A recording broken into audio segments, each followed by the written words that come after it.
Bon, j'arrive pas à le retrouver, mais il y en a un qui est beaucoup plus simple que Nmap quand on débute et que Nikto. Là, on va utiliser Nmap parce que je vous ai parlé d'Nmap la dernière fois. Donc là, grosso modo, je vais vérifier, mais j'ai pas envie de vous dire de bêtises. Mais on va aller sur la machine virtuelle. Et là, si on fait un if config, on va regarder. Donc elle est en 192, 168, 202, 129. Moi, je suis en Là, il n'y a pas de VPN aujourd'hui. Je suis en 192, 202, 128. Donc, on est sur un réseau local chez moi de classe C. Comme je vous avais dit la dernière fois, comprenez bien au moins les trois premières classes A, B et C. C, très souvent, tous les réseaux domestiques, les petites entreprises, puisqu'on peut adresser que 254 machines sur le réseau, utilisent du classe C. Donc là, le classe C, pour scanner par défaut, c'est un masque de sous-réseau de 24, 192, 168, 0, 0, 24. Donc ça va nous permettre de scanner toutes les machines qui sont sur le réseau en classe C. Et slash 24, c'est le masque de sous-réseau par défaut qui nous permet de scanner sur le subnet. Je vous expliquerai après pourquoi le 24. C'est pareil, il faut connaître les masques de sous-réseau. Mais là, concrètement, qu'est-ce qu'on peut faire? euh, On va pas tout scanner parce que ça risque de prendre un peu de temps. On a vu nous, avant, on est en 202. Donc, on va commencer à partir de 202.0. Donc, la commande, on va faire sudo nmap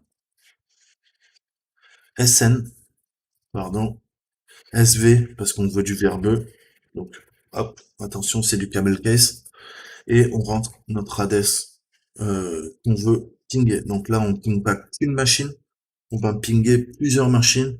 Et je commence à partir du 202.1, même, ça sera plus simple. 24.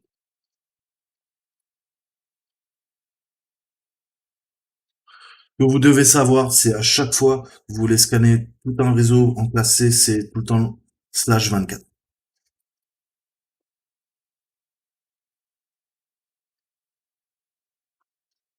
Ok. Donc là, qu'est-ce qu'il nous dit? En effet, on voit mes contrôleurs VMware, puisque j'ai plusieurs machines virtualisées. On va retourner. Donc, et là, nous, on a dit que c'était la 129. Donc la 129, ouais, en effet, il la trouve là, avec l'adresse MAC virtuelle. Donc, là, à la limite, on va scanner la machine. Maintenant qu'on connaît son adresse, on va refaire un scan sur la 129, mais un petit peu plus détaillé. Cette fois-ci, pour essayer de comprendre, grosso modo, qu'est-ce qui tourne là-dessus et qu'est-ce qu'on peut faire avec cette machine. Donc, on va faire un petit nmap. Qu'est-ce que je peux utiliser comme commande pour vous montrer? Un tiret O. Qu'est-ce que je peux faire? Que ça soit peu propre, que ça vous apprenne quand même quelques arguments. On va faire un sudo nmap sur la 192, 168. Donc, une fois que vous avez le nom de la machine, pas besoin de mettre là, je fais pas mon slash 24. Parce que là, j'ai déjà une adresse IP. C'est pas un masque de sous-réseau que je tape sur le réseau local. Donc, le slash 24, cette fois-ci, on le met pas. Ensuite, je vous ai dit, il faut être furtif. Ce qu'on peut faire, c'est un SS. SS, c'est un SYN scan. Donc on va envoyer, je vous redirige vers le four-way uncheck, comment un client établit une connexion à un serveur. C'est avec une poignée de main, ce qu'on appelle en 4 fois. Et là, grosso modo, eh ben, on va envoyer des SYN. Des SYN, en gros, ça permet de demander au serveur de répondre, sauf qu'on va pas faire le hack. Le hack, c'est l'acknowledgement, pour essayer de se connecter. On va juste lui envoyer des SYN, et en faisant ça, sans faire le hack, en fait, le serveur va répondre, mais ne prendra pas en compte l'acknowledgement. Et du coup, ça nous rend furtif. Donc, tout le temps quand vous voulez pinguer une machine, ça vous permet en gros, comme je vous ai dit, de pas allumer le sapin de Noël. C'est-à-dire toutes les guirlandes. Si les sondes réseau sniffent vos paquets réseau et voient que votre adresse IP essaye de scanner tous les ports, si vous faites un SYNAC, ça vous permet d'être furtif. Donc c'est une commande vachement utile.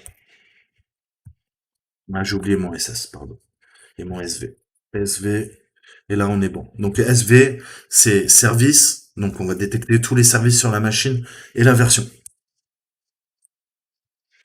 Donc vous pouvez mettre comme vous voulez, hein. Vous pouvez, ah non, si, il faut quand même la majuscule.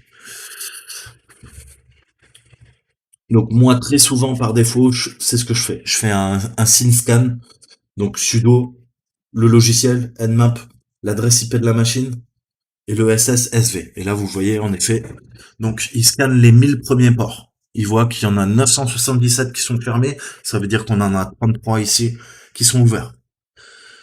Donc on voit à chaque fois le port. C'est du TCP.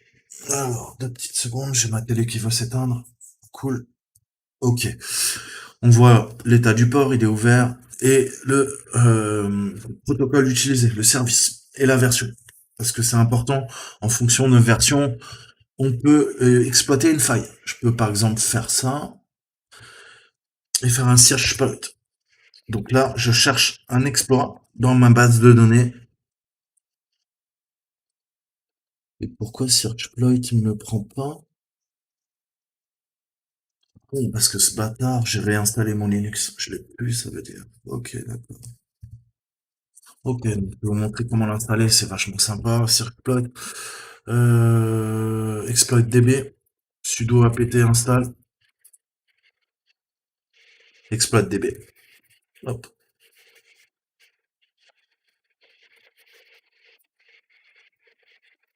Donc, pour rappel, hein, sudo apt, c'est le programme qui permet de gérer des paquets. Les paquets, ils sont téléchargés à partir du repo où on dépose les paquets et apt, donc ça permet de gérer les paquets sous Linux, Debian et d'installer, de mettre à jour, d'effacer des applications. Un paquet égale une application. Là, c'est l'application exploitdb qu'on veut installer. Donc, on fait sudo apt installe le nom de l'exploitation qui s'appelle exploitdb.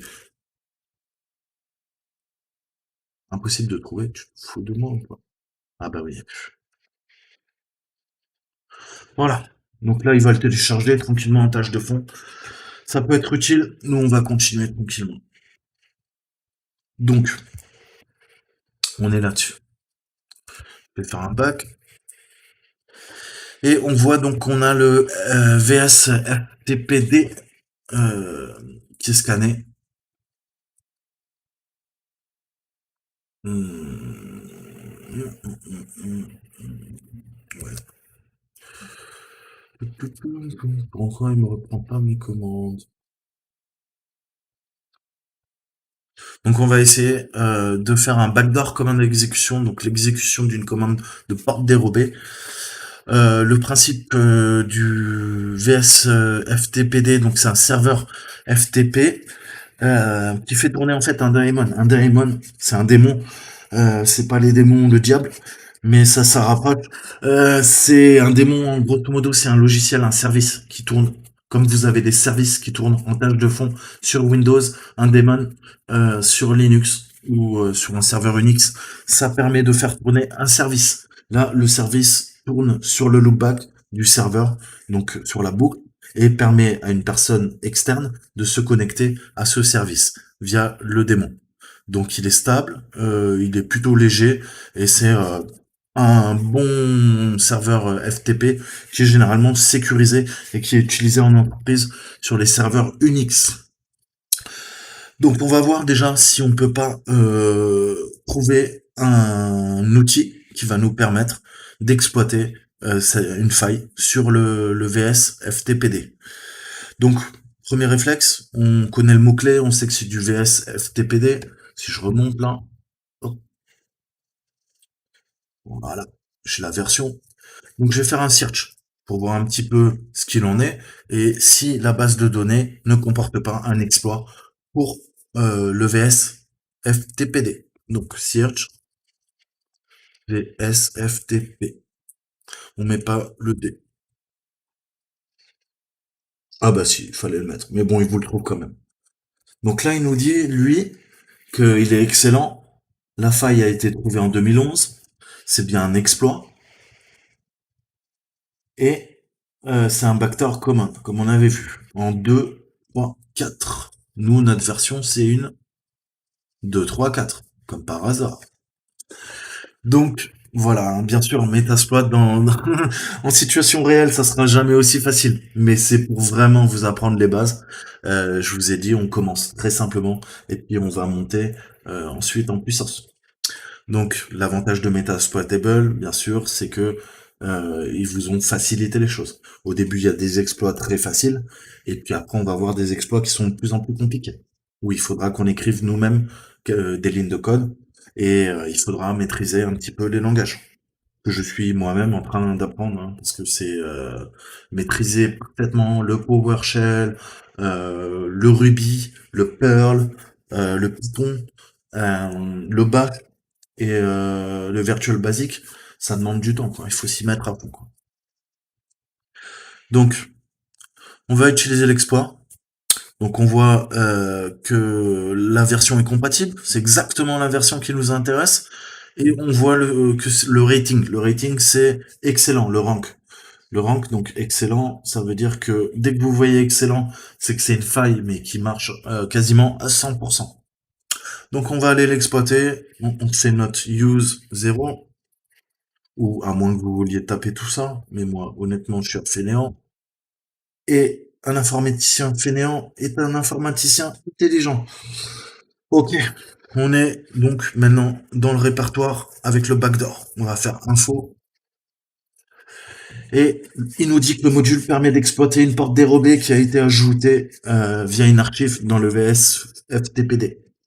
Cette porte dérobée a été introduite dans la version donc 2.3.4 via un fichier tar. Donc, pour rappel, sous Linux, vous avez aussi du zip, mais très souvent c'est un fichier tar, tar.gz.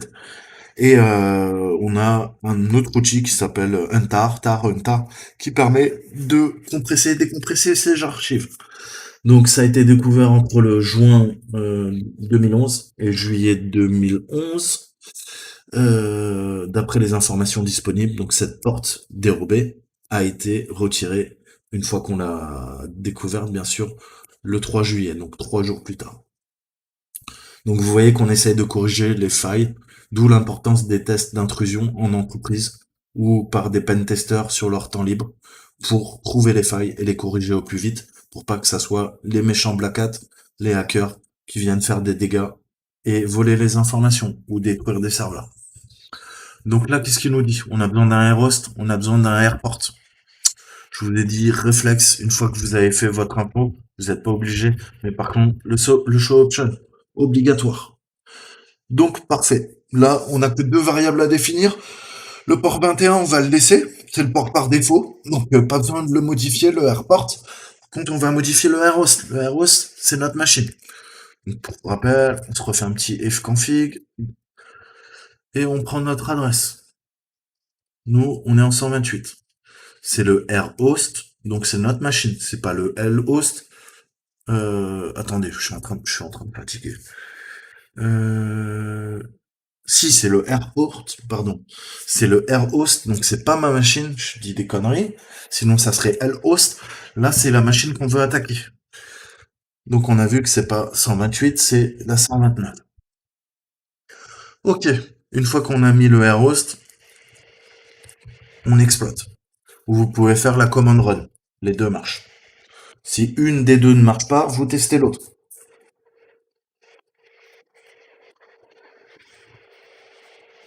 Ok. Donc, vous voyez, erreur. Dans certains modules, c'est ce qui est assez chiant, pardon, c'est que c'est airhost et dans d'autres modules c'est airhosts au pluriel parce que vous pouvez attaquer plusieurs machines en même temps avec le module. Donc voilà. Et là j'ai fait l'erreur. Donc tapez bien. Si c'est en majuscule, tapez-le en majuscule. Si c'est en minuscule, tapez-le en minuscule. Si c'est au pluriel, mettez au pluriel. Si c'est au singulier, faites-le au singulier.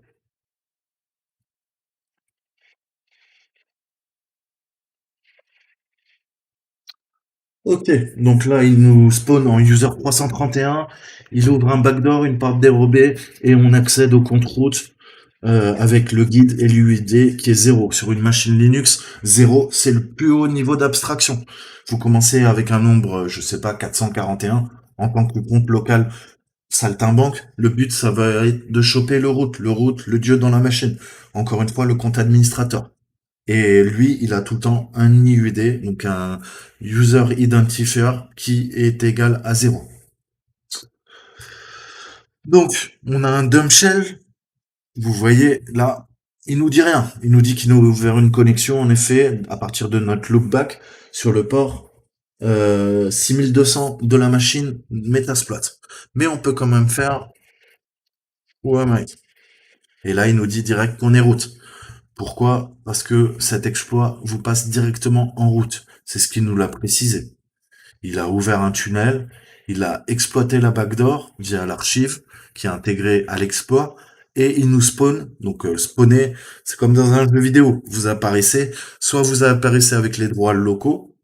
Dans ce cas-là, c'est un peu chaud. Il va falloir faire, comme je vous disais, un mouvement vertical, une escalade de privilèges, déplacement vertical, ou vous êtes direct route grâce à cet exploit. Là, c'est plutôt facile et sympa. On est direct avec le compte route. Donc là, ce qu'on peut faire même, c'est taper shell, je crois. Voilà. Et en tapant shell, bim, il nous spawn, en principe, un petit, un petit bin bash. On devrait avoir un petit peu plus de commandes. Et là, en effet, bim. Là, je ne suis pas sur ma machine. Je suis bien en route sur la machine Metasploitable. Voilà. Où am I? Voilà. Moi, je suis MSF admin. Et là, c'est MSF admin. Un petit exemple. Je vais faire, c'est des points-points pour vous montrer. Point-point. On va aller même à la racine. À la racine, je vais faire un ls. Ok, je vois exactement ce qu'on voit sur mon autre machine. Et là, je vais créer, je vais faire un touch. You act me. Ah oui, attends, on va le mettre bien. You act me.txt.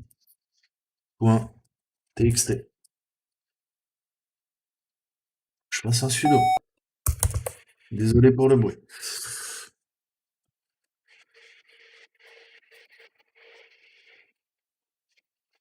Donc là, on voit qu'un nouveau fichier YouHackMe à la fin vient d'apparaître. Hop, on retourne sur ma machine, je fais un ls. Voilà, j'ai bien un fichier vide, mais qui s'appelle YouHackMe. Donc ça vous montre bien que moi je suis en route sur Metasploit. Et là, qu'est-ce que ça correspond? Bah, ça correspond au compte MSF admin. Et on est sur la machine. Donc ça, c'est fait. Ensuite, donc là, c'était plutôt facile. Vous voyez qu'on a accédé via une faille. Si la faille n'est pas corrigée, là, en 30 secondes, vous pouvez accéder à une machine qui a ce type de faille. Maintenant, on va utiliser Samba. Samba, donc, c'est un utilitaire gratuit qui permet aux utilisateurs, comme je vous ai dit, de partager des fichiers. C'est du partage réseau des fichiers et d'accéder, par exemple, à des imprimantes, des imprimantes sur le réseau pour faire des impressions, ou de permettre de partager des ressources sur Internet. Donc c'est très utilisé aussi en entreprise. Et on va voir comment on peut lancer une attaque sur le protocole SMB. SMB Samba, c'est exactement pareil. Euh, donc on va voir un peu. C'est toujours la même adresse IP. On va faire un search et on va voir si je fais un search spot. Maintenant qu'il a téléchargé, SMB. Donc vous voyez, ça c'est trop bien parce que en principe, je vais vous faire comprendre.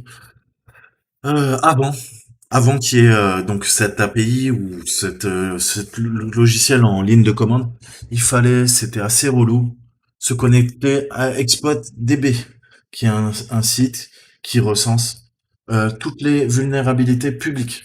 Donc il y a deux sites qu'il va falloir vraiment connaître. C'est les CVE, donc c'est les Common Vulnerability et Exposure. Donc L'exposure, c'est pareil, c'est une ouverture sur la surface d'attaque. On est exposé face à Internet, on peut se faire attaquer. Et les vulnérabilités, vous savez qu'on exploite justement une vulnérabilité pour accéder à une machine.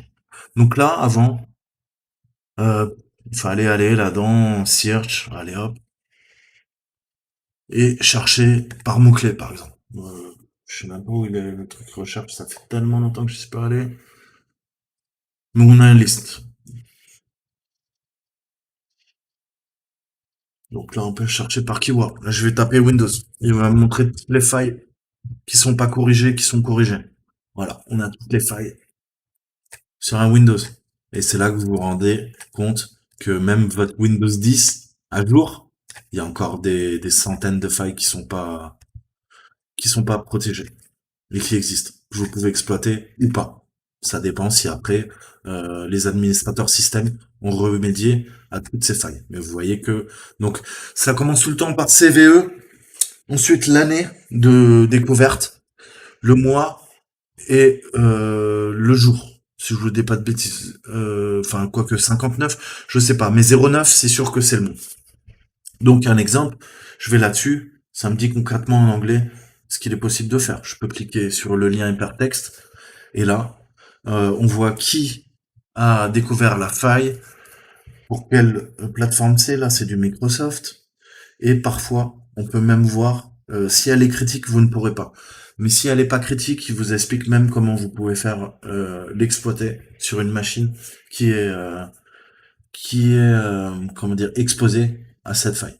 Et à chaque fois là, par exemple, on a un article pour accéder à l'explication de Microsoft qui nous explique comment remédier ça sur un serveur Windows, comment on peut régler le problème et les bases. Donc là, on voit que c'est le vecteur d'attaque, ça se fait en local. La complexité de l'attaque, elle est faible, donc facile à faire. Privilège requis, aucun. Interaction de l'utilisateur, aucun. Scope unchanged, donc ça c'est non défini. Confidentialité haute, c'est pour ça qu'on n'a pas l'explication, parce que ça permet sûrement de prendre le contrôle directement de la machine. Intégrité haute, ça veut dire qu'on peut bousiller l'intégrité d'une machine. Et la disponibilité haute, c'est-à-dire que l'exploit, une fois qu'on le connaît, il est accessible sur l'ensemble des machines. La maturité du code, on voit que c'est un POC, Proof of Concept, ça veut dire que c'est que certains ingénieurs, chercheurs en sécurité ou Black Hat qui connaissent la faille. Elle n'a pas été encore divulguée de façon publique. Donc il y a un fixe, donc là, ils vous disent en gros qu'il faut contacter le vendeur du matériel pour lui demander l'application du patch et savoir où on peut le télécharger. Et après, il y a une brève description de la faille et les systèmes qui sont concernés. On voit que Windows 10 est concerné jusqu'à la version 1803. Donc je vous conseille vraiment de mettre à jour vos Windows, forcez les mises à jour. Vous devez être, je répète, vous devez être en 2H2. Je vais vous montrer.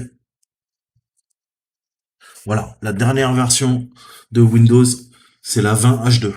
Hein.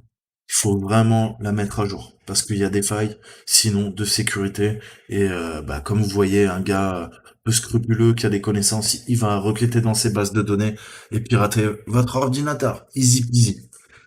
Maintenant, il y a un autre site, c'est ExploitDB, qui est un peu mieux parce que honnêtement, il est plus récent.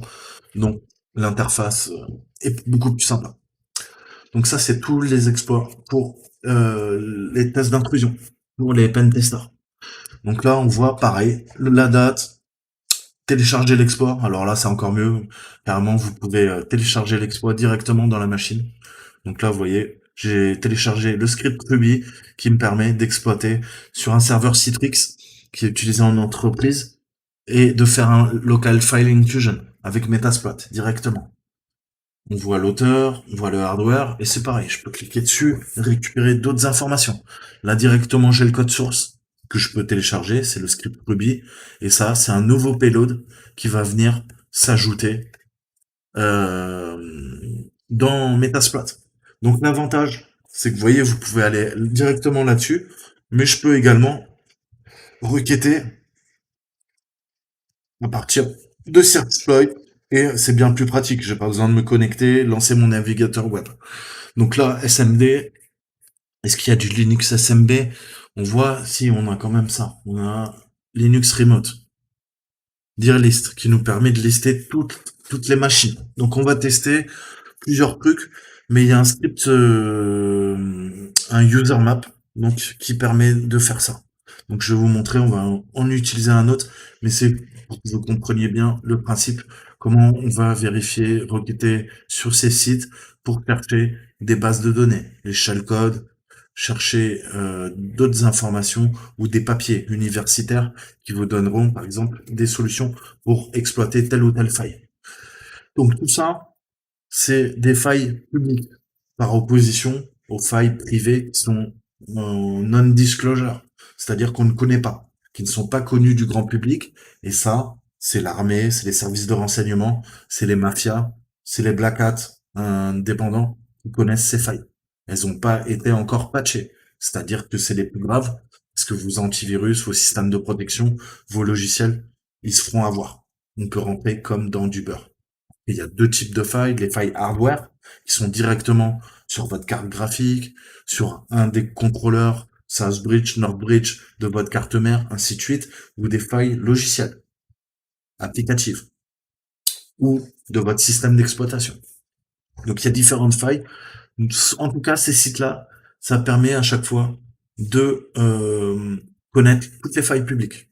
Donc le premier réflexe qu'on va avoir quand on va attaquer un type de serveur, c'est aller chercher, je veux attaquer un Windows Server 2012, je vais aller chercher toutes les failles qui n'ont pas été corrigées. Et même celles qui ont été corrigées, parce que ça peut être intéressant, si les administrateurs, c'est une petite entreprise, ils n'ont pas fait leur boulot, ils n'ont pas déployé les patchs, on va pouvoir pirater la machine les doigts dans le nez. On n'aura même pas besoin d'écrire un exploit.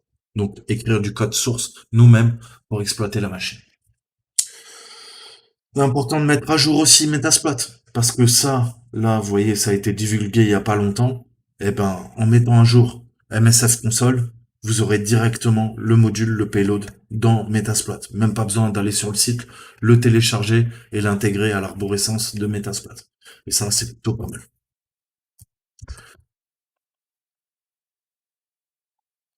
Donc là, j'étais là-dessus. Donc là, je vais quitter.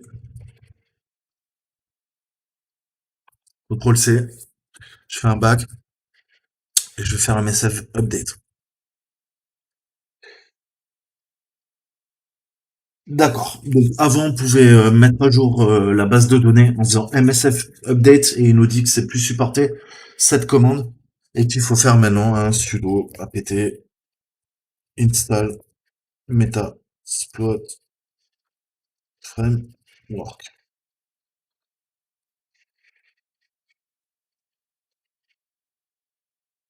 Voilà, il me dit qu'il est à jour, donc pour l'instant je suis bon. J'ai déjà la version la plus récente. Alors, on va voir ce petit script. C'est dans les exploits. Donc on va faire search. Et pour du Samba, vous allez voir, il y a un truc qui s'appelle user map. Est-ce qu'il va me le trouver? On va voir. User map. Ouais, ok. Si je tape pas, c'est sûr que ça va pas le faire. Ok.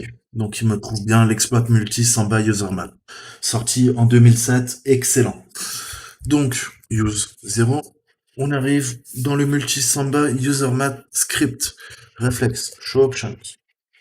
Là, qu'est-ce qu'il nous dit? Qu'il a besoin du lhost et du lport.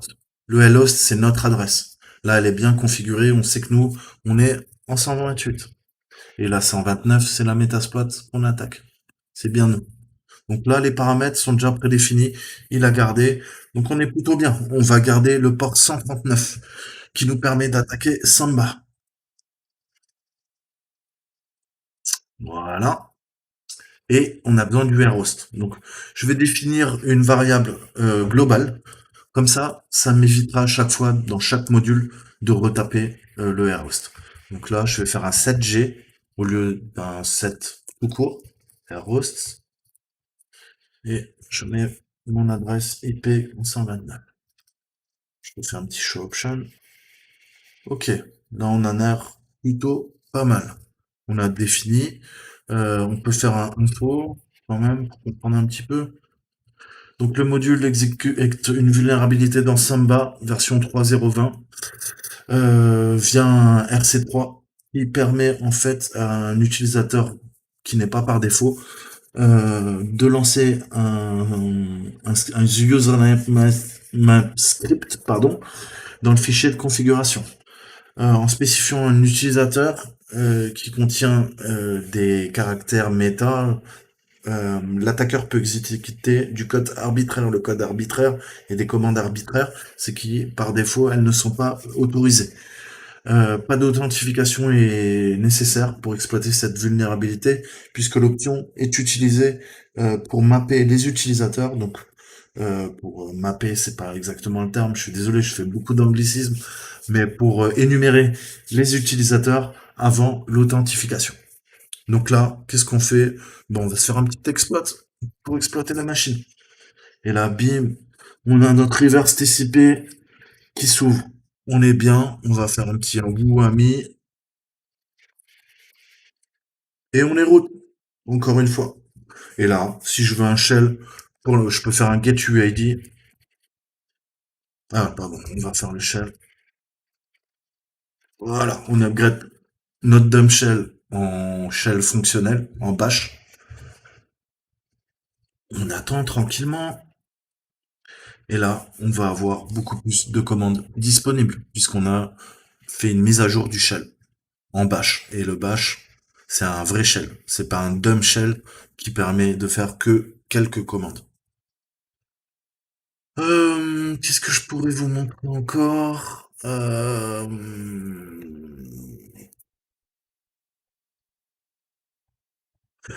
On va revoir un petit peu les commandes.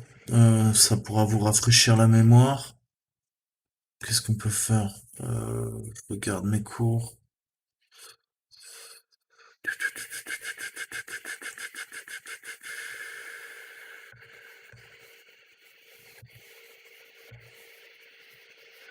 On va faire une attaque par IRC aussi, je vais vous montrer.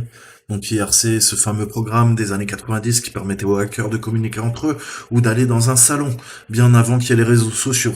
Ça permettait de communiquer et de faire un petit peu ce qu'on voulait. Donc là, je peux faire un get UID. Il me le trouve pas, d'accord, ok.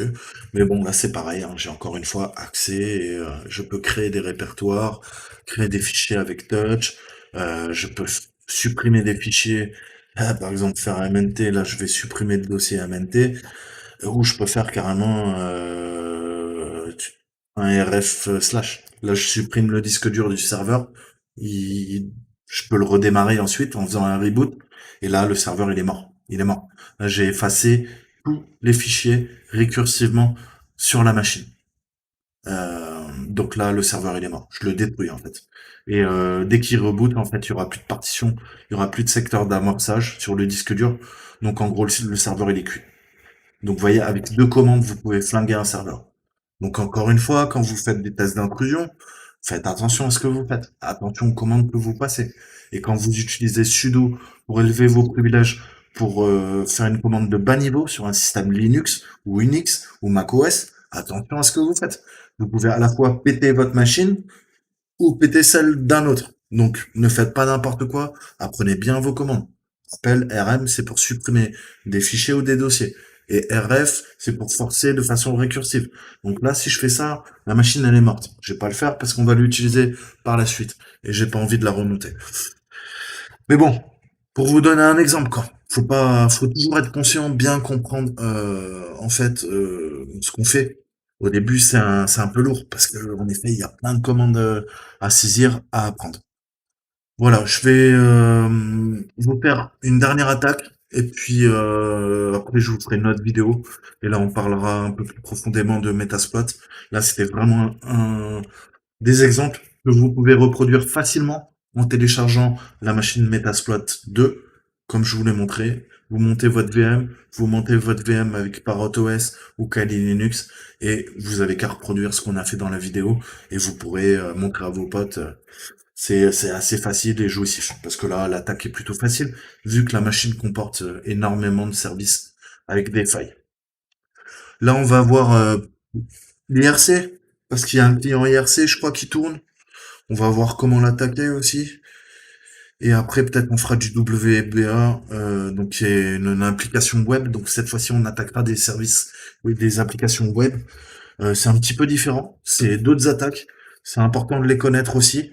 On va les survoler, hein. Le but, c'est que je vous bourre pas le crâne. C'est qu'on commence très simple. Je vous explique les concepts et qu'après, bah, on ira ensemble vers des trucs plus compliqués. Donc, qu'est-ce qu'on peut se faire? On a fait du Samba. Vous voulez qu'on attaque une base de données avant? On va attaquer une base de données avant. On va faire du donc MySQL, Microsoft SQL, c'est une base de données populaire qui tourne encore aujourd'hui. Il y a beaucoup d'applications qui tournent sur MySQL. Et donc, avant de pouvoir attaquer la base de données, il faut savoir sur quelle version elle tourne. Donc, pour rappel, je fais CTRL-C, je pars, au revoir, je fais un back, je retrouve mes commandes sur la racine et on va reprendre notre commande avec le sudo.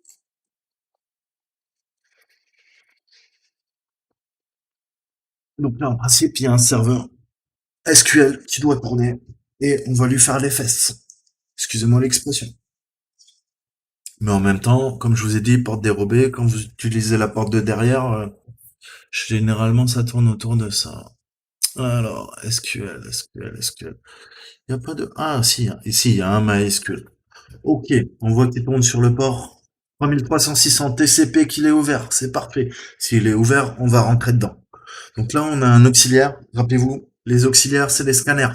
Scanner, on va lui demander de faire du renseignement. Je veux en savoir plus sur ce service MySQL qui tourne sur le port 3306. On va utiliser MySQL Login. Donc là, je fais un search MySQL Login. Je crois qu'il y a un underscore de mémoire. Ouais. Use 0. Show option. Toujours. Ok. Donc déjà, quand vous êtes néophyte débutant, vous vous souciez pas des noms. Pourquoi? Parce que c'est pas requis. Ces variables sont pas requis. On va utiliser pour l'instant, on va faire au plus simple, on va utiliser que celles qui sont requises. Donc, il nous demande la rapidité de l'attaque par force brute. Nous, on veut au maximum. 0 le plus lent, 5 le plus rapide. On prend 5. Ensuite, il nous dit quoi? Qu'il faut un R-host. Je l'ai défini, j'ai fait mon 7G tout à l'heure. Vous voyez que maintenant, dans ce module, par défaut, il prend la machine qu'on va attaquer, la 129 Metasploitable 2. Le port, c'est le 3306, c'est celui par défaut. On va le laisser, on va pas se prendre la tête. Il y a juste un truc qu'on va faire, c'est qu'on va mettre le blank. Il est où? Blank password. Voilà. Là, il faut qu'il soit sur true. Donc, il est déjà sur true. Et il faut un pass name. Donc là, on va utiliser un username. Donc ça veut dire qu'il faut que je crée peut-être des mots de passe. Qu'est-ce que je peux utiliser? Euh,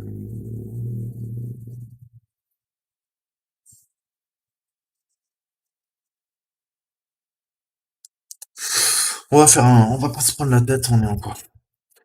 Donc là, je fais un sudo nano et un fichier qui s'appelle user text. Là, je vais mettre un qui s'appelle user, un autre qui s'appelle user1 pour vous montrer, un autre qui s'appelle admin, un autre qui s'appelle administrateur, un autre qui s'appelle try2. Euh, Qu'est-ce que je peux mettre si je peux vous montrer un ABC et Toto. Ok, je sauvegarde, CTRL O, je quitte, CTRL X. Maintenant, j'ai mon cat users. J'ai mon dictionnaire que je viens de créer. Ok. Donc là, ce que je vais faire, je reviens sur mon show option et je vais définir mon dictionnaire, changer la variable par le user file. Donc le user file, on va faire un set.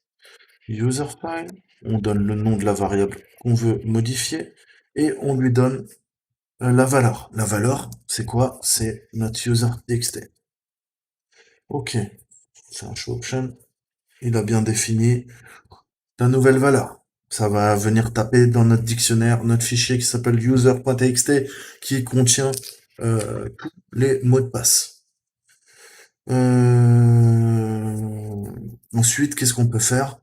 On va faire un autre fichier, un autre dictionnaire, pardon, avec le user pass contenant les mots de passe utilisateurs. Je fais sudo nano, je vais l'appeler userpass.txt. Et merde. Ah bon? En même temps, ça change rien. Pour vous montrer que sous Windows, ça marche pas, sous Linux, vous faites ce que vous voulez. Là, ça sera un fichier TXR, mais que ce sera un fichier texte. On s'en fout, en fait, de l'extension sous Linux. C'est le gros avantage. Donc, moi, il y en a un, le password s'appellera yes, l'autre, il s'appellera yes dollar, l'autre, il s'appellera yes. Je vais faire no, l'autre, il va s'appeler no dollar, l'autre, il va s'appeler no minuscule, un qui va s'appeler admin, un qui va s'appeler Toto et l'autre ABC. Ok, bim, bim, je définis. Je fais mon set, je fais le nom de la variable. Pardon, cette fois-ci c'est passFile en majuscule. Et je prends mon user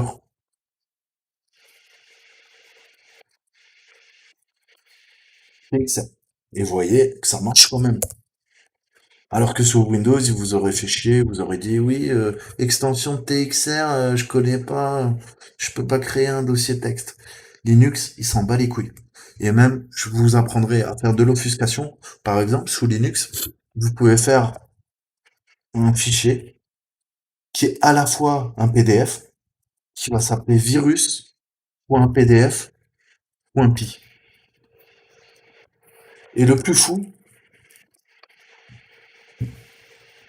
c'est que vous pouvez, sous Windows, masquer la deuxième extension. Donc lui, il va croire que c'est un PDF qui s'appelle virus. Et vous allez l'ouvrir et vous verrez un PDF. Vous aurez une photo de mes fesses, par exemple. Et le plus fou, c'est qu'en même temps que vous ouvrez le PDF, il y a également un programme Python qui tourne et qui va venir pirater votre ordinateur. Et là, l'utilisateur, il se fait complètement avoir. Parce que Windows, là, le point pi, il le verra pas. Lui, il verra que le PDF. Et c'est ce qu'on appelle de l'offuscation et ça permet de faire des trucs assez dingues. Et même pire, sans faire une attaque, vous pouvez avec un fichier à la fois avoir un fichier PDF, et ça va être 1984 de George Orwell, que je vous conseille de lire, on est en plein dedans, et ça va être à la fois un programme Pi qui va pouvoir tourner et qui va par exemple vous faire une calculatrice sous Linux. Donc on verra comment avec les extensions on peut jouer et même utiliser un fichier pour faire deux choses. Ça c'est ce qu'on appelle la stéganographie.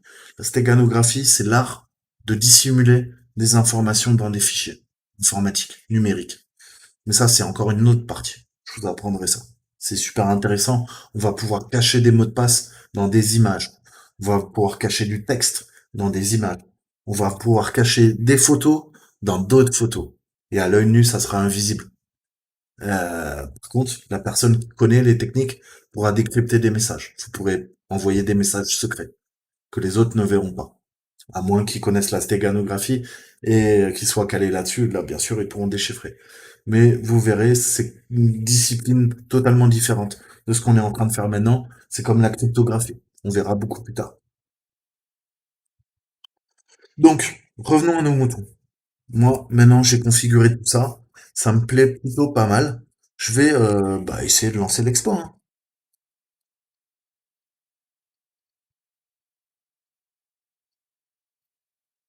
Bim, force brute. Ok. Donc là, visiblement, access denied, incorrect, incorrect, incorrect, incorrect.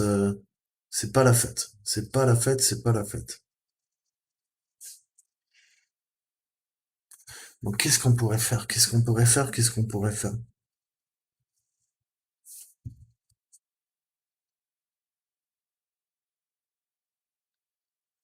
peut peut-être tester, tester par défaut. Tester par défaut. Et bah c'est quoi le compte par défaut? C'est root. Donc on peut peut-être tester ça.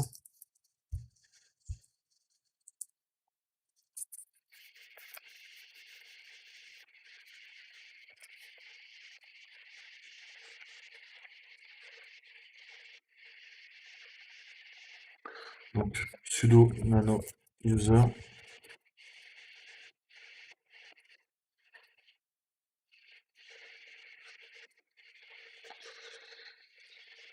On va voir s'il n'y a pas contre root. On va se prendre la tête. Et voir s'il n'y a pas un compte MySQL. Ah oui. Hop, hop, hop. Maintenant je vais éditer mon autre. Sudo nano user pass.txr. Et là c'est pareil. On va voir s'il n'y a pas un mot de passe qui finit en MySQL ou en root. Ok. On relance l'attaque.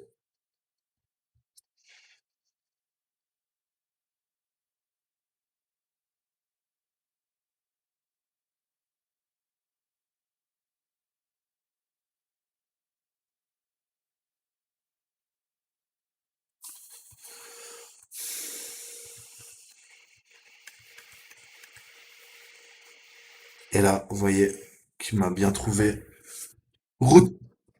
Donc, très souvent, ouais, très souvent, j'exagère. Parfois, les gens ont tellement de travail qu'ils pensent pas à vérifier les plus petites choses. Et en l'occurrence, c'est quand vous installez un système d'information, un serveur applicatif, un système d'exploitation, un service, vous configurez, vous ne laissez jamais le service par défaut, le compte par défaut. Et on sait que nous, pour se connecter à du MySQL, on peut utiliser le root avec le compte par défaut, root MySQL. Et là, on voit qu'on est en plein dedans, on a réussi à rentrer dedans. On l'a. Il y a notre attaque par brute force.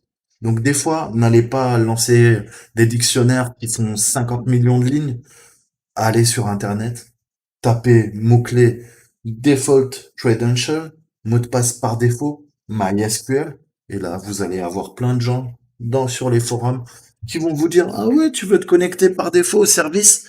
Eh ben, tiens, c'est tel user et c'est tel mot de passe. Et vous allez vous créer vous-même votre dictionnaire avec tous les mots-clés, tous les utilisateurs clés par défaut, tel ou tel système. Et comme ça, avant de passer à des attaques hybrides par dictionnaire ou par force brute, à tester toutes les possibilités, vous allez perdre un temps fou. Testez toujours par défaut. Ayez ce réflexe de tester le compte par défaut, administrateur. Et si la personne a oublié de le faire, parce qu'elle était dans le jus, parce que son boss lui mettait la pression, eh ben, parfois vous avez un accès gratuit. Parce que des fois, j'ai déjà vu des situations où ils laissent par défaut le compte route et ils vont créer d'autres comptes administrateurs. Et là, ils vont définir des mots de passe complexes. Mais le gars qui a installé ça, il a oublié que le compte route, il fallait le changer. C'est comme sur votre box. J'espère que par défaut, c'est bien une clé web de 32 caractères hexadécimale qui est utilisée, votre clé Wi-Fi. Parce que si c'est admin, allez tout de suite sur votre routeur, 192.168.0.0.0.1, 0.12, 0.10, 0.5, regardez sur votre site du web du fournisseur d'accès Internet, parce que sinon, n'importe qui, à votre adresse IP, va lancer un scanner, va faire de la force brute, et va dire, bah, c'est quoi la première possibilité? Tu vas tester admin. C'est pour ça que les hackers, dès que vous allez sur un serveur et vous connaissez pas les mots de passe, le premier truc qu'il faut tester, c'est admin. Vous savez pas le nombre de webcams sur Internet que j'ai piraté, c'était admin. Le gars n'avait pas changé le mot de passe sur le serveur web qui héberge la webcam, parce que tout est en réseau, en Wi-Fi. Donc c'est bien beau de sécuriser votre maison, mais si votre maison, n'importe qui peut accéder par les mots de passe par défaut à vos caméras, et là en plus c'est votre vie privée, on peut vous espionner de l'extérieur d'Internet, je vous montrerai avec Shodan comment on peut pirater même pas pirater en fait, c'est même pas de l'intrusion, vous utilisez par défaut les mots de passe. Et donc ça, je vous conseille pas de le faire, mais si vous attaquez un système, les juges seront plus cléments si vous utilisez des mots de passe par défaut. Parce que vous aurez, par la loi, c'est moins sanctionné, grosso modo. Puisque la personne a fait l'erreur de laisser les mots de passe par défaut. En gros, si je vous pénétrez sur un système, vous risquez moins de d'argent, de comment on dit ça, d'amende et de mois ou d'années de prison que si vous aviez forcé via un brute force ou une attaque par dictionnaire un système d'information. Voilà, c'est juste pour l'anecdote. Donc là, on va se connecter. Bah, on se connecte avec MySQL, hein. MySQL permet de se connecter au serveur MySQL via le socket. On rentre le -h, notre adresse. On a dit que nous, c'est le 129. Le -u, paramètre comme user. Et on veut le root. Et .p, parce que c'est un blank space. Là, il nous demande qu'est-ce qu'on rentre. Qu'est-ce qu'on rentre comme password.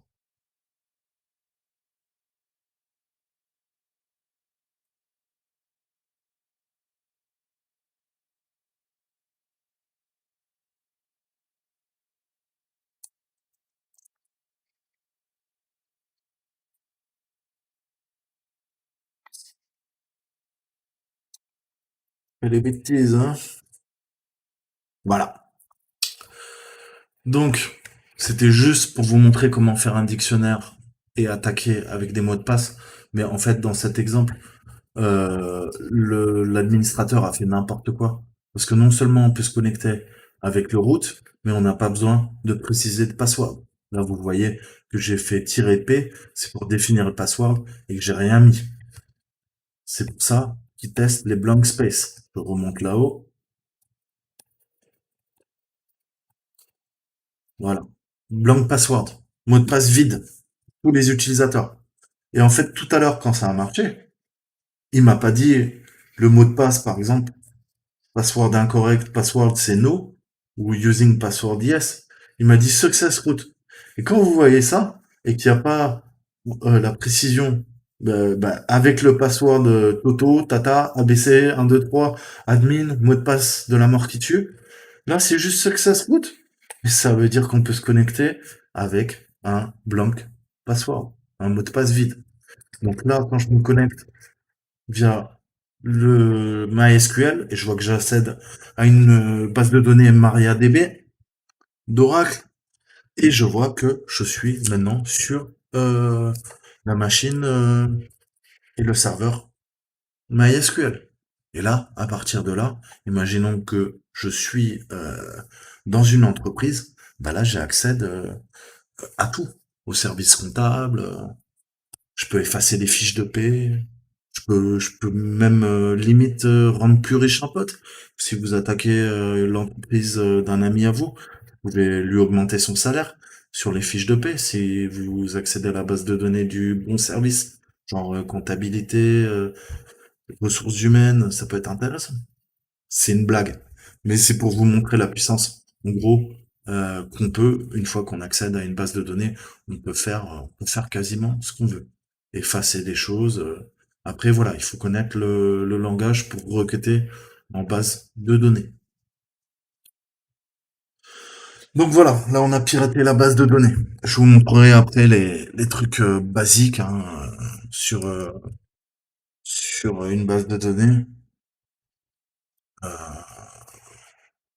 mais, euh, mais ouais, print. Euh, je connais pas je sais pas comment le requêter. Search, je peux faire un search. Editor, statement, delimiter, clear. J'avoue, moi je connais SQL, mais MySQL un peu moins bien. Mais bon, allez, les bases de données, je vous montrerai plus tard comment requêter, comment faire des recherches, comment accéder aux lignes, aux colonnes, comprendre ce que c'est les jointures sur une base de données, comprendre comment on requête, comment on peut effacer euh, certaines bases de données. Voilà, par exemple, je peux faire un drop, peut-être il me le prend. Ouais, voilà, avec un drop, la commande drop, en fait, ça permet d'effacer l'ensemble de la base de données. Donc en gros, si vous êtes sur une machine, vous faites un drop sur la base de données, là, la base de données, elle est foutue, elle disparaît. Au revoir, il n'y a plus rien. Vous allez tout effacer. Donc certains Black Hat font ça pour faire chier les entreprises qui hackent. Et du coup, si la base de données n'a pas été sauvegardée ailleurs, dans un data center ou sur un SAN, un NAS, et ben là, c'est peut-être une base de données de 60 millions de personnes qui vient de disparaître. Et les commerciaux, ils commencent à être en panique, ils peuvent plus accéder à la base de données, ils ont perdu tous leurs prospects, tous leurs clients. C'est la panique dans l'entreprise. Donc, vous pouvez vraiment faire des saloperies. Encore une fois, je ne vous encourage pas à faire des saloperies. Comprenez-moi bien. Ensuite, on peut peut-être se faire un petit Tomcat. Tomcat, pour rappel, bah, ça permet de faire tourner un serveur Apache. Un serveur Apache, c'est un serveur d'application. Donc, on va voir notre ami Tomcat, toujours sur la machine Metasploit. Ouais, non, je cherche Tomcat, ça doit être ça. Ok, il y en a plein. Donc, nous, c'est un exploit. Donc, on va chercher exploit Tomcat. Ok. Il y en a déjà un peu moins. Donc, on veut l'attaquer en HTTP. C'est un multi-HTTP Tomcat. Ah, il a l'air pas mal. Le MGR. Voilà, c'est sûr. Donc, moi, je connais bien parce que je l'ai déjà attaqué plein de fois cette machine. Mais vous, c'est avec le temps, vous comprendrez toutes les composantes. Hein. Ça viendra pas du jour au lendemain. Soyez patient, apprenez, faites les choses calmement. Et petit à petit, ça viendra. Et ça prendra des années. Hein. Faut pas se voiler la face. Vous pouvez peut-être en 2, 3 mois maîtriser parfaitement Metasploit, mais après comprendre les exploits, les architectures que vous attaquez, les services que vous attaquez, ça, c'est des années de travail. Donc soyez résilients, vous laissez pas abattre et faites le nécessaire si vraiment c'est ça qui vous plaît en informatique, que vous voulez bosser dans la cybersécurité. Donc il nous dit que l'exploit est pas configuré, mais on va le configurer, c'est pas grave. Show option. Ok. Donc là, on a pas mal de trucs. À définir en requis, il va falloir le URI, donc le chemin sur lequel on va attaquer. Lui, il tape sur manager. Manager, très souvent, on va chercher à attaquer la partie manager sur un serveur Tomcat parce que il y a des trucs assez sensibles là-dedans, notamment le pass VD, c'est-à-dire le fichier etc passvd où il y a tous les utilisateurs selon qui peuvent se connecter à la machine, dont celui de l'administrateur. Et c'est des hashes. On va récupérer le fichier sous forme de hash et après on va le traquer via brute force, via attaque par dictionnaire, via il y a plein d'outils. Je vous montrerai. On peut utiliser John the Ripper, on peut utiliser Hashcrack, on peut utiliser Hydra.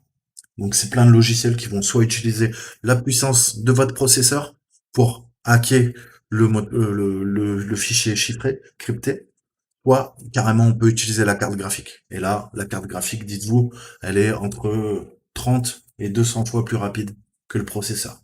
Donc pour attaquer plusieurs machines ou un chiffrement qui est vraiment costaud, on va utiliser plusieurs ordinateurs, voire plusieurs cartes graphiques. Euh, et voilà, il y a même des gars, des hackers chez eux qui ont des machines, au lieu qu'ils cryptent de la crypto-monnaie, et ben ils font pas du Bitcoin, ils font des attaques de mots de passe avec plein de machines reliées en réseau qui sont spécialisées dans le cassage de chiffrement de mots de passe. Ça existe. On appelle ça des fermes. Voilà, il y a des fermes de Bitcoin et il y a des fermes de cracking. Donc on sait que c'est le port 80, ok, ça on va pas changer. Nous on attaquera sur le port 444 classique.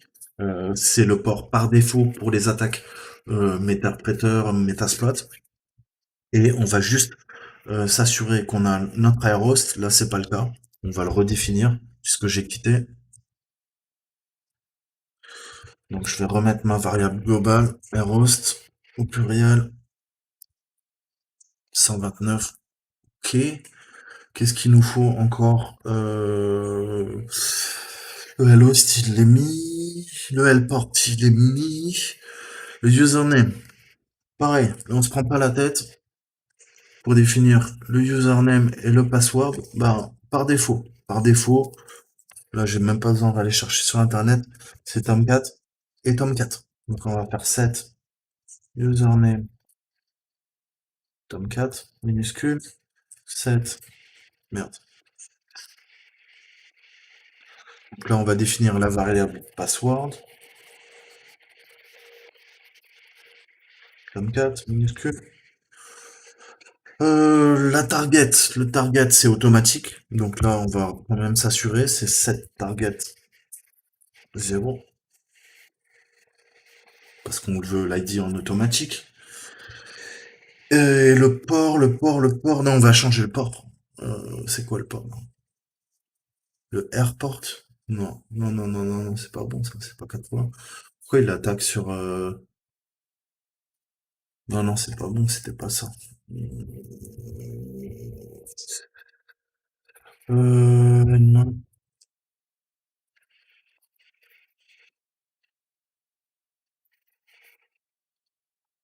Il est où le Tomcat? Gentil Tomcat, où es-tu, où es-tu, où es-tu, où es-tu?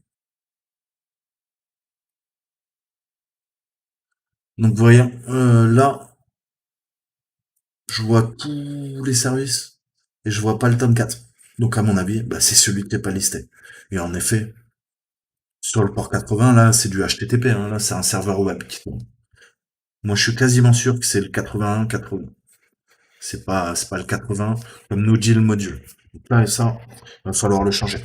Donc là, on change le port d'attaque sur la machine distante qu'on veut attaquer. C'est pas la mienne, c'est pas le L port qui est configuré en 4444, c'est le R port. Et nous, on a vu que c'est le 80 180. Ok, exploite. Ok. Donc là, il nous fait un petit doigt d'honneur en fait. No target. Enable to automatically select. Qu'est-ce que j'ai fait? Option. No target. Bah si, le host il est défini. L'exploit target il est 0. Qu'est-ce que tu me fais?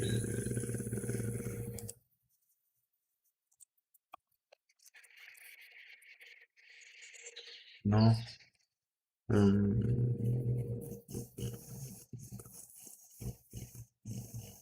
Qu'est-ce que j'ai pas fait? Qu'est-ce que j'ai pas fait? Qu'est-ce que j'ai pas fait? Host. Donc c'était sur le 80, mais j'ai de sérieux d'autres.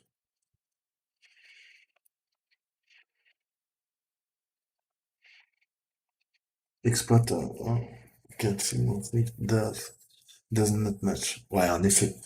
Donc c'est bien le serveur applicatif DAV qui tourne. Donc ça c'est pour faire du test sur des applications web. Donc c'est bien ça, ça tourne sur le 80.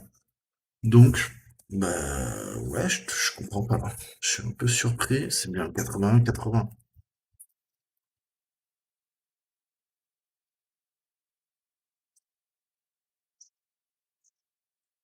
No target. No session was created. Ok. Alors là, c'est bien le meilleur.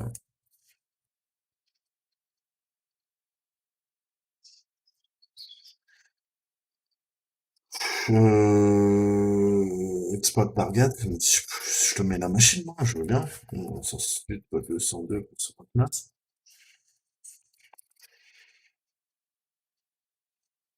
Non.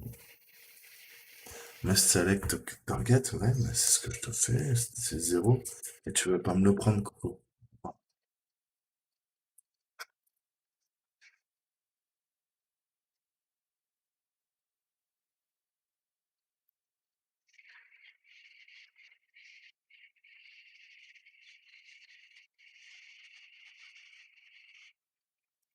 Alors là, elle est bien bonne, hein.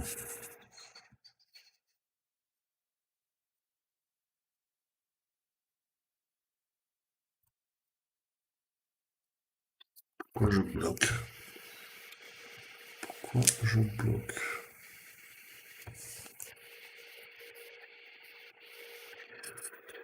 Tu vas pas me dire qu'il veut que je lui définisse. Ouais, tester Linux. Ouais, ça me paraît un peu chelou, mais X86.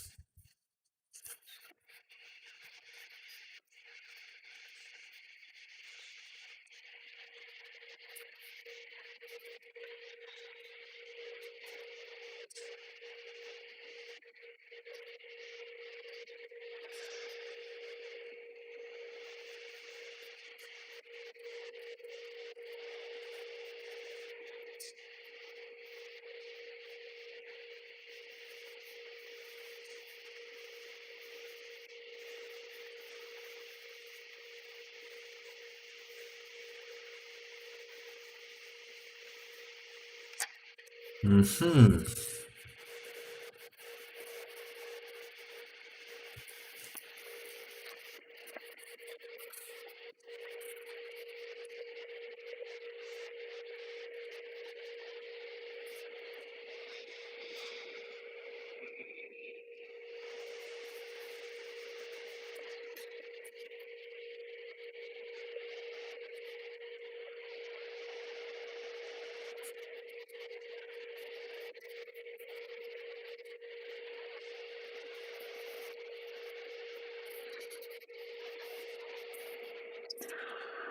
Alors là, je suis vraiment surpris. J'arrive pas à comprendre pourquoi il veut pas.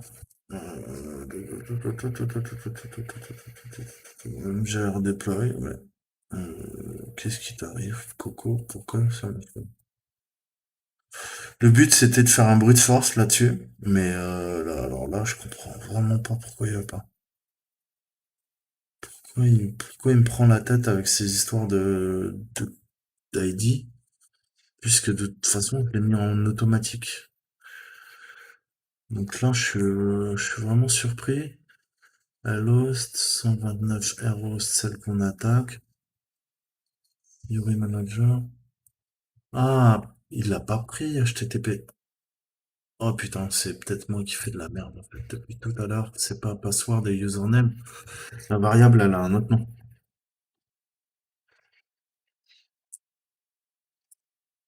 Ouais, des fois, hein.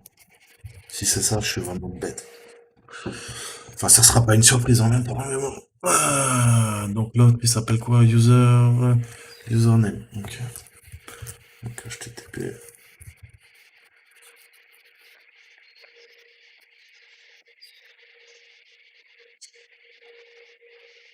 Ah, je suis vraiment un âne. Je suis un âne. Donc faites bien attention. Encore une fois, c'est bien, c'est un très bon exemple comme ça. Bah voilà, je peux vous expliquer la bêtise que je viens de faire. C'est que très souvent, la variable s'appelle password et username dans beaucoup de modules. Et là, dans ce module-là, c'est HTTP password. Donc, d'où l'importance, comme je vous disais, de tout le temps vous faire votre show options. Ça permet de bien vérifier le nom des variables. Et comme vous voyez, c'est sensible à la casse. C'est-à-dire, faites bien attention aux majuscules, aux minuscules. C'est vraiment important. Et faites tout le temps un show option pour vous assurer que vous avez bien rentré toutes les informations nécessaires. Donc là, il nous fait un brute force classique et on voit qu'il arrive à brute forcer avec Tomcat. Parce que ce con, encore une fois, d'administrateur, n'a pas fait son travail, nom de Dieu, et il a laissé par défaut sur le service Tomcat, le serveur Tomcat hébergé sur le port 80 TCP, le mot de passe et l'utilisateur par défaut. Tomcat. Du coup, eh ben, on a un interpréteur et on fait ce qu'on veut. Voilà. On sait on a usurpé, Tomcat 55. Maintenant, qu'est-ce que je peux faire? Ouais, je peux enregistrer le micro, je peux jouer, je peux faire des captures d'écran, je peux enregistrer tous les événements sur la machine. Je peux dropper un command shell, je peux faire un sysinfo pour avoir quelques petites infos. Je sais que c'est du Java Linux serveur, le nom de la version. La machine s'appelle Metasploit, je peux enregistrer les mouvements de souris, je peux faire voir tous les process qui tournent sur la machine. Voilà. Donc en gros, vous faites ce que vous voulez. La machine, elle a été hackée. Je peux modifier les arborescences. avec tout ce qui est les standards API. Qu'est-ce que je peux faire? Faire tourner des processus en background, je peux... C'est un peu la folie, hein. Je peux faire une élévation aussi, je pense, de privilèges directement. Parce que là, je suis en classique. Je me rappelle plus comment je peux faire un migrate ou pas, qui event. Ouais, voilà, je peux même jouer un fichier audio sur le serveur. Ça peut faire flipper si vous êtes devant le serveur et que le hacker s'amuse avec vous. Donc là, pareil, on peut faire un shell, bim. Le shell est lancé sur le canal numéro un, process numéro un, et j'ai mon shell. Je peux me balader et là, pardon, je suis Tomcat. Est-ce que je peux faire un sudo su. Ok, donc là, ouais, il voit pas que je suis dans le terminal. Mais grosso modo, voilà, j'ai accès aux arborescences. Je peux faire un petit peu ce que je veux. Donc, ouais, on verra par la suite encore les 5 autres attaques sur les services. Donc à chaque fois, hein, il y aura un canal IRC. Hein, on va exploiter le démon d'un serveur IRC qui permet de communiquer. On verra, c'est une faille qui était très utilisée, notamment sur le jeu Unreal Tournament. Donc pour le fun, en fait, eh ben Unreal Tournament utilisait IRCD pour communiquer entre les joueurs et faire organiser des parties en fait. Et du coup, il y avait un backdoor qui permettait de faire un overflow, donc de dépasser les sécurités en faisant un buffer overflow, donc en écrivant dans la mémoire tampon, et on va voir comment on peut usurper l'identité de quelqu'un sur le serveur IRC. On verra comment attaquer un serveur Apache aussi, et puis d'autres choses. Voilà, j'espère que vous avez kiffé, je vais m'arrêter là pour que la vidéo fasse pas encore une fois 2 heures, et on reprendra des concepts, je pense faire 5, 6, 7, 8 vidéos parce qu'il y a vraiment, Metasploit est très dense, il y a beaucoup, beaucoup, beaucoup de choses à voir. Et voilà, j'espère que ça vous plaira. Je vous dis à très bientôt les amis, kiffez bien, prenez soin de vous. Ciao, ciao.